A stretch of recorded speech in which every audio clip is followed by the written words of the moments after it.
Et bonjour et bienvenue dans cette nouvelle vidéo.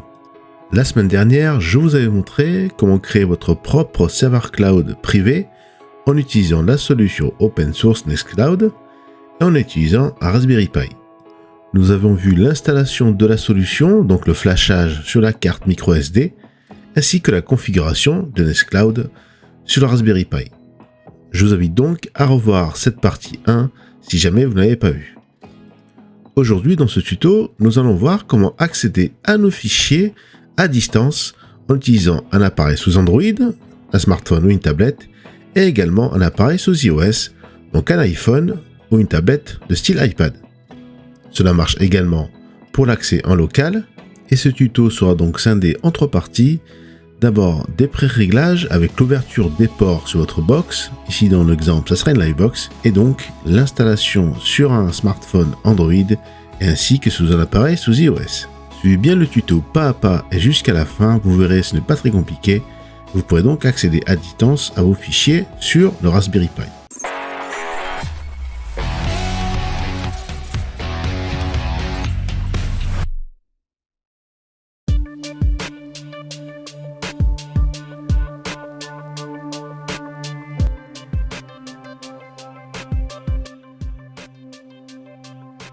Première étape donc, l'ouverture des ports. Avant toute chose, je vais me reconnecter à l'interface de Nextcloud pour montrer qu'il fonctionne et il est bien allumé. J'ai tout simplement tapé l'adresse IP de mon Nextcloud dans la barre d'adresse et j'accède donc à tous mes fichiers ici en local grâce au navigateur. Je me rends sur l'interface de gestion de ma Livebox en tapant l'adresse IP 192.168.1.1 et je me log avec admin et le mot de passe de ma Livebox. Donc vous avez adapté bien sûr avec un type de box ou un routeur si vous avez ça à la maison. Je me rends dans les paramètres en bas et dans réseau. Et la première chose à faire dans DHCP, c'est de cliquer sur le Nextcloud Pi et de faire ajouter afin qu'il ait une adresse IP statique dans le réseau interne à la maison. Comme ça, l'adresse IP du Nextcloud Pi ne bougera plus. Donc là, je vois qu'il aura toujours l'adresse IP se terminant par 73. Après, je vais dans NatPat et là, je vais ouvrir 2 ports. Soit je fais nouveau, soit je prends les pré-réglages de la Livebox en prenant Web Server et je vais donc ouvrir les ports 80 en TCP/UDP vers le Nextcloud Pi et je fais ajouter. Voilà, une ligne s'est rajoutée dans le tableau et j'ai fait la même chose pour le Web Server, mais cette fois en HTTPS. Donc j'ouvre le port 443 en TCP/UDP, toujours vers le Nextcloud Pi, et je fais créer. Donc voilà, je viens d'ouvrir les ports 80 et 443 vers le Nextcloud Pi. Un petit peu de configuration sur le Nextcloud Pi. Je me connecte donc à l'interface d'administration en tapant l'adresse IP 2.4443. Après avoir ouvert les ports sur la Livebox, je vois qu'en bas de page, j'ai bien les ports 80 et 443 qui sont en vert, qui sont bien ouverts. On va faire autre chose. Dans le menu à gauche, on va aller dans Config et dans le sous-menu Trust Domain. Et là, il faut rentrer dans la première ligne l'adresse IP fixe de chez vous. Pour cela, vous allez sur le site Speedtest par exemple et vous aurez l'adresse IP à l'instant T de l'endroit où vous êtes, par exemple à la maison. Donc je copie et je colle. Et j'ai fait Apply. C'est très important, sinon vous ne pouvez pas vous connecter depuis l'extérieur. En fait, on autorise l'adresse IP fixe afin de pouvoir se connecter depuis l'extérieur. Donc ça, c'est si vous avez une adresse IP fixe. Par contre, si vous n'avez pas d'adresse IP fixe, je vous conseille de suivre mon tuto où je vous montrerai comment posséder gratuitement un nom de domaine, une adresse IP fixe. C'est une condition quasi obligatoire, sinon vous êtes obligé de changer à chaque fois l'adresse IP fixe dans le dashboard. Premier cas d'usage, on va se connecter grâce à un appareil sous Android. Ici mon téléphone, donc je vais dans le Play Store et dans le moteur de recherche tout en haut, je tape tout simplement Nextcloud. Et je vais télécharger l'application officielle Nextcloud qui ici sur fond bleu est écrit en blanc. Donc Nextcloud avec plus de 1 million de téléchargements. Donc je la télécharge, je l'installe et quelques secondes après, je l'ouvre. On arrive à l'assistant de configuration. Là, je fais coulisser les petits slides pour vous montrer donc les fonctionnalités de Nextcloud, mais on avait vu ça déjà dans le premier tuto. Je clique donc sur se connecter et je rentre tout simplement l'adresse IP https:// et l'adresse IP fixe qu'on a rentrée à l'instant dans le dashboard du Nextcloud. Là, on va autoriser l'appareil Samsung à se connecter. Donc, c'est un petit avertissement de sécurité dont vous cliquez sur se connecter. Et là, ça y est, vous rentrez votre nom d'utilisateur et le mot de passe afin d'accéder à vos fichiers sur Nextcloud. Souvenez-vous, j'avais un utilisateur NCP, également un utilisateur Networks. Et là, pour une dernière fois, je fais autoriser l'accès. Et je vais cocher.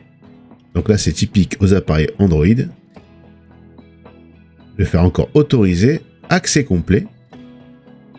Pour accéder au stockage. Et je coche octroi d'autorisation. Ça y est, maintenant, on peut utiliser l'application officielle de Nextcloud et donc accéder depuis l'extérieur.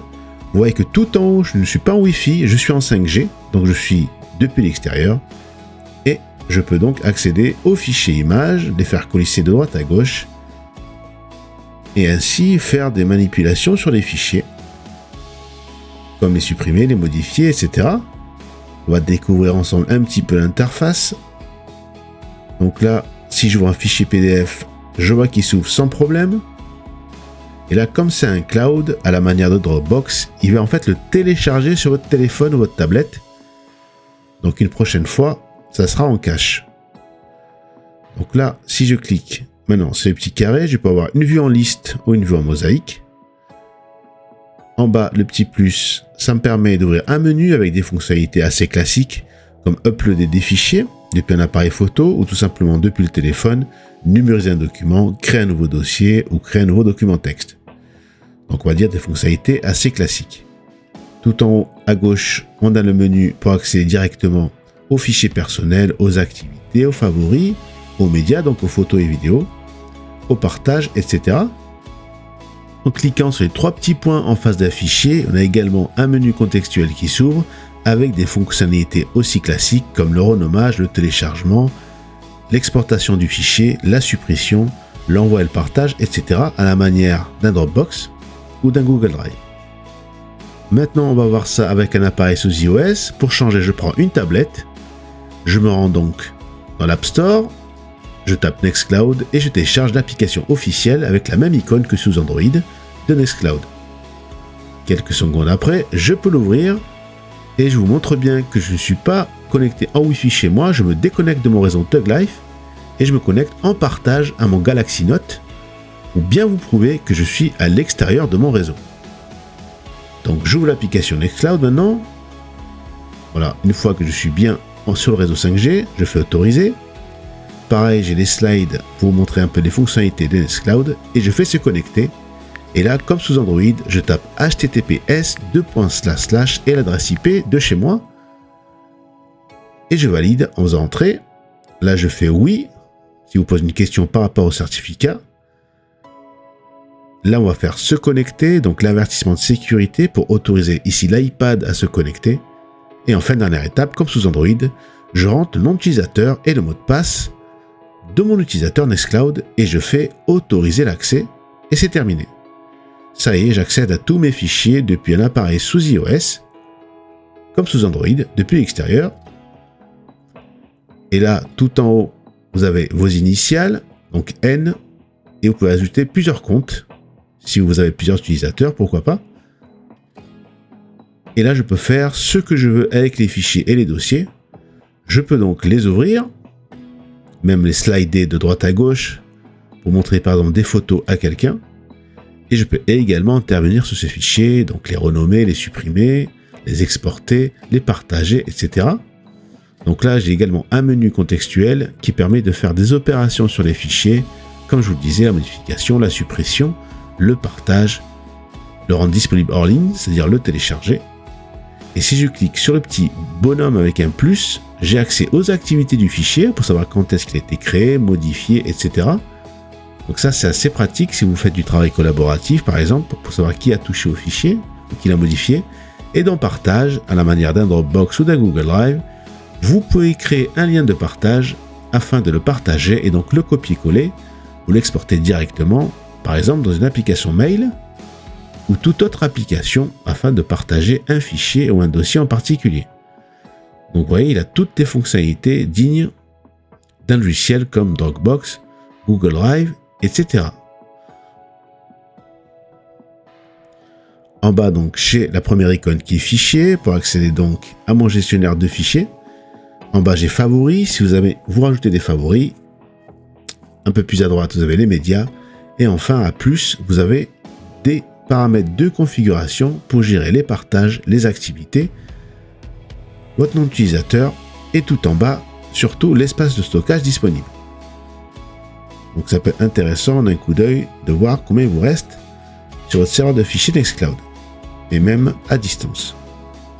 Donc là, on va prendre un fichier au hasard. Bon, je vais essayer d'ouvrir un fichier PDF et il se télécharge et comme c'est un cloud, il va le télécharger en local. Donc vous pourrez le consulter hors connexion. Là, c'est très pratique. Et je vois donc qu'il s'ouvre sans problème. Et je vois qu'il a un petit coche vert à la manière de Dropbox pour vous dire que le fichier s'est bien téléchargé. Donc là, tout en haut, j'ai aussi des options pour voir une vue en liste ou en mosaïque, c'est-à-dire en icône, et pouvoir de classer les fichiers par date, par taille, etc. Donc ça, c'est aussi assez classique. En bas, donc j'ai un autre menu contextuel pour pouvoir créer un dossier, un mémo vocal, scanner un document, uploader un fichier, ou même des photos et des vidéos. Donc ça aussi, c'est du classique. Et ce qui est pratique ici sur iOS, si j'ouvre l'application Files, je peux accéder directement sans passer par l'application et avoir accès à mes fichiers Nextcloud. Donc là, je vais activer l'option. Il suffit juste que je le fasse une seule fois et j'ai accès à mon serveur Nextcloud à partir de l'application Files native de iOS. Et là, c'est pareil. J'ai un petit nuage pour dire qu'il n'est pas encore téléchargé.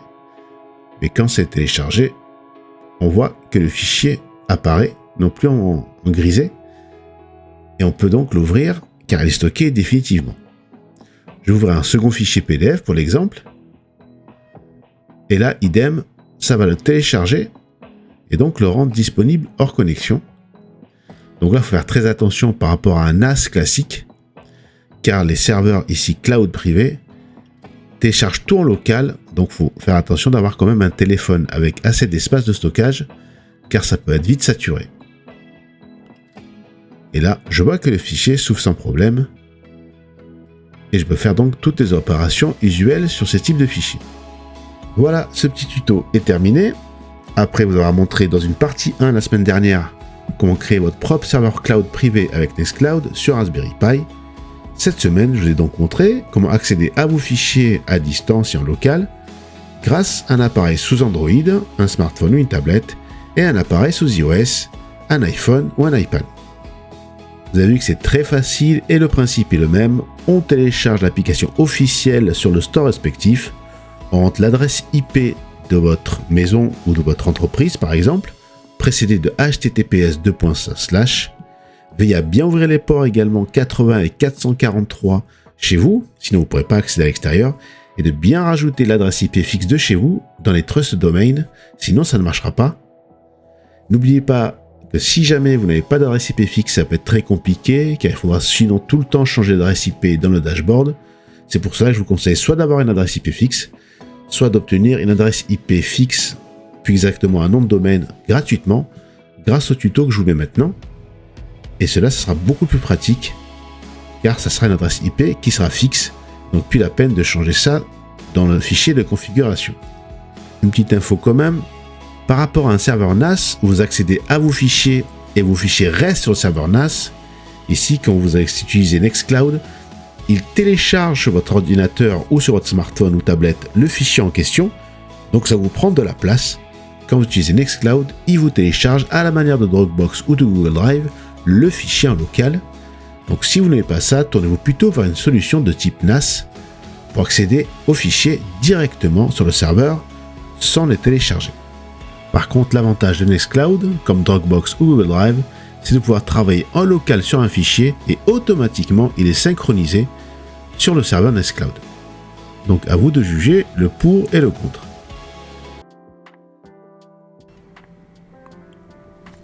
N'oubliez pas de laisser un pouce bleu si la vidéo vous a plu, de vous abonner si ce n'est pas encore fait et d'activer la cloche de notification pour ne rater aucune de mes vidéos. Merci et à bientôt pour une prochaine vidéo.